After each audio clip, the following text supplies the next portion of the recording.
Hello, I'm Jim Morningstar, your guide through this 9-session Integrative Life Teacher Training Series. Increasing our consciousness in this course will not primarily be a matter of getting more information. It will consist of honing a new paradigm for accessing universal wisdom more and more in our lives. This will then give you a new way of sharing your value with others on the planet, both in general and specifically in this next year. Being an integrative life teacher and community builder. In this, our first class, we will outline and reinforce the groundwork for being an integrative life teacher and our role as a community builder. Now, you heard it from me in my introduction, and you will hear it from each of the mentors with whom I've done videotaped interviews. We have to find the model of being a teacher that inspires us. Even if we had inspirational teachers in the past, we cannot just copy or parrot them to follow our unique path. As we've studied in past courses, there is an evolving consciousness on the planet with stages that have reflected differing values and behaviors, all of which are still existent in various places in the world, often butting heads and creating conflict. I believe it is our role to understand and help harmonize these systems within ourselves and in our society. It's beyond our scope here to review these spiral dynamic levels of consciousness in depth. References regarding them are given on our class resource handout. Nonetheless, a very brief description of how a teacher is viewed from each level will give you a flavor of each system and help you decide what levels still resonate strongly within you and what kind of teaching and audience might be your calling now. A tribal level teacher is an elder who transmits the roles and duties of each member to help preserve the way of the tribe.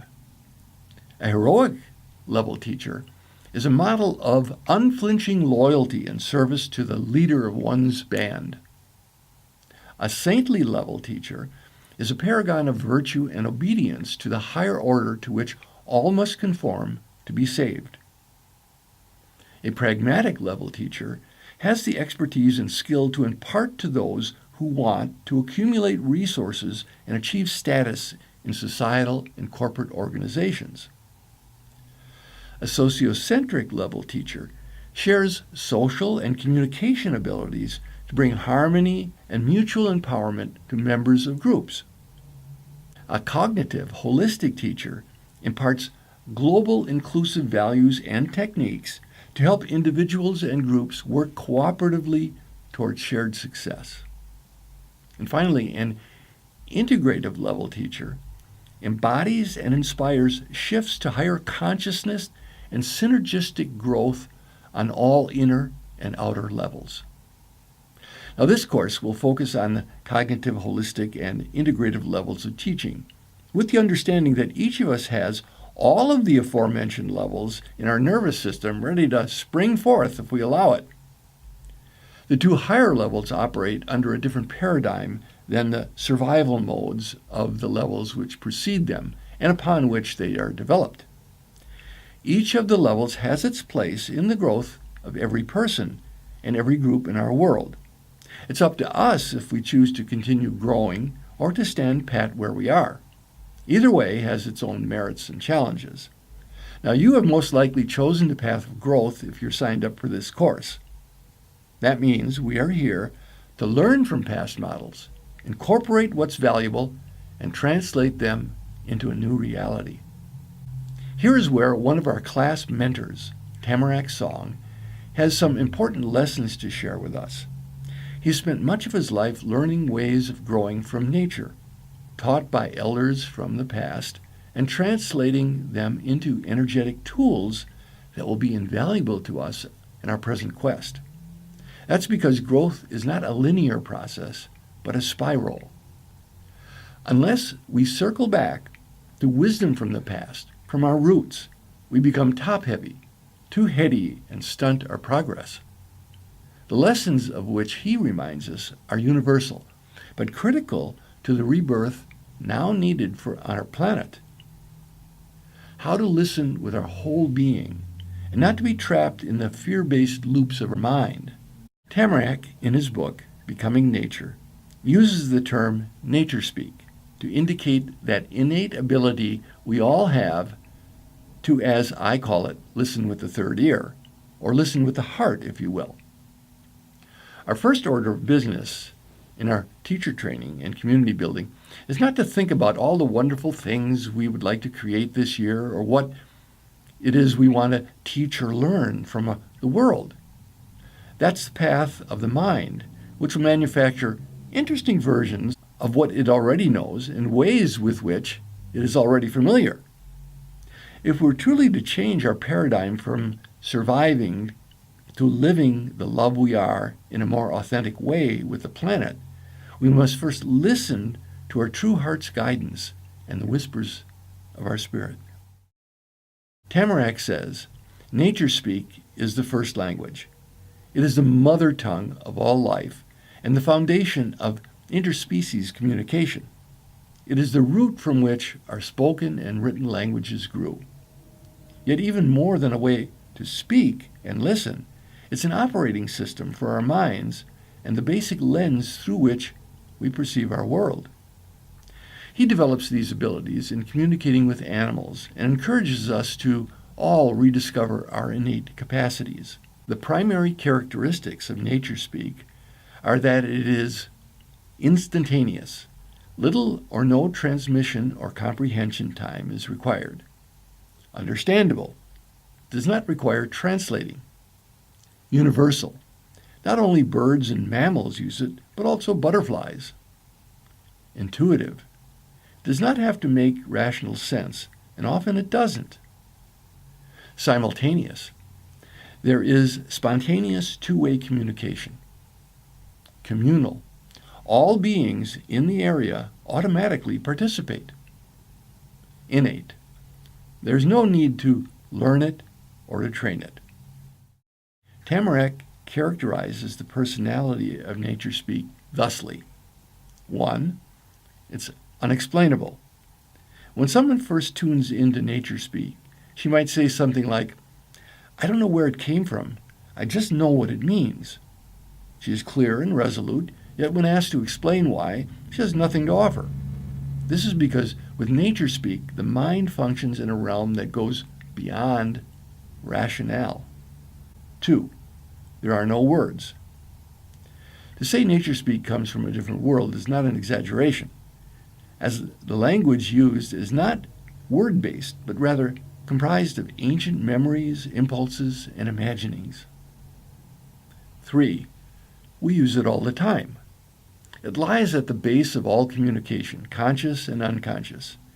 Here we will learn how to use nature speak intentionally and effectively, as our typical approach to animal communication is to tell animals what to do, rather than having a conversation with them. Thus, most of us have no idea what is possible in speaking with animals, much less how to engage in conversation. 4. There's no magic involved. We don't have to be leprechauns, psychics, or one of the last of the wild aborigines to speak with animals. Once we get connected with our animal mind, we'll see that communicating non-verbally with a squirrel or a crow is as normal as talking with a friend. 5. There is no species barrier. Elephants talk to lions, ravens chat with eagles, and we can speak with trees, snakes, or whoever else is around. Yes, I said trees. In the natural realm, a mountain's memories are no less valid than those etched in the folds of our brains. 6. It taps into universal wisdom. Hollywood animal handler J. Allen Boone describes how his Native American friends would use nature speak.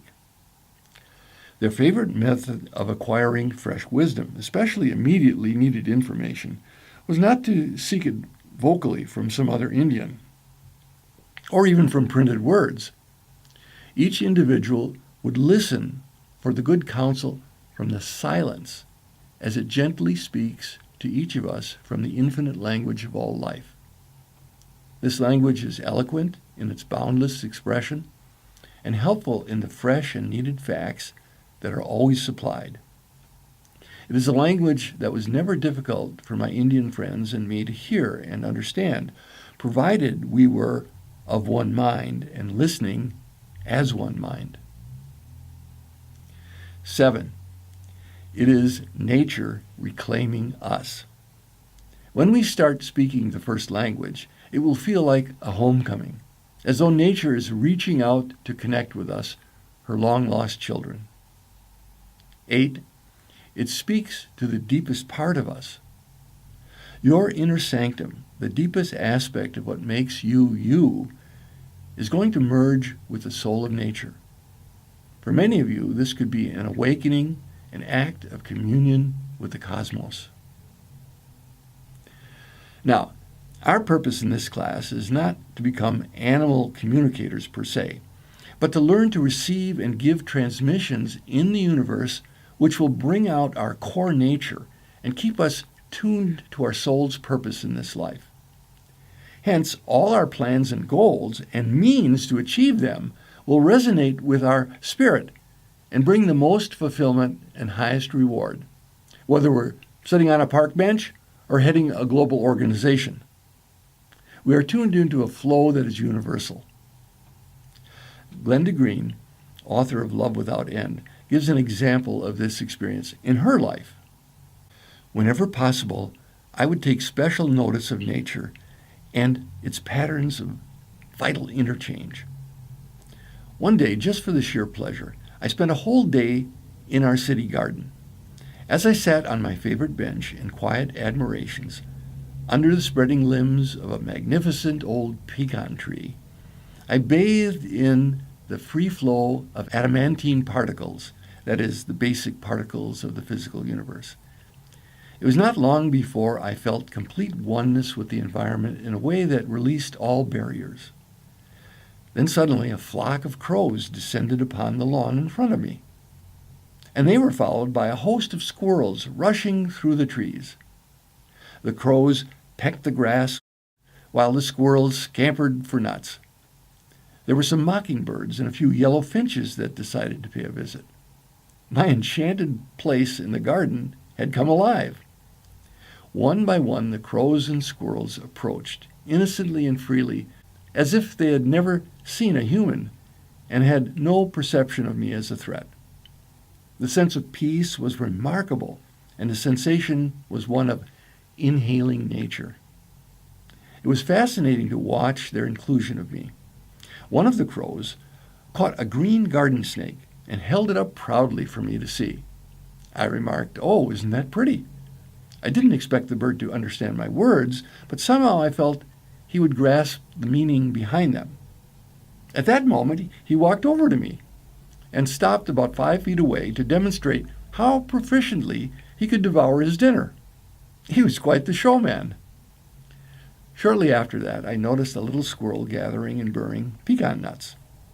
The new pecan crop was still a bit green, so I was curious about his actions.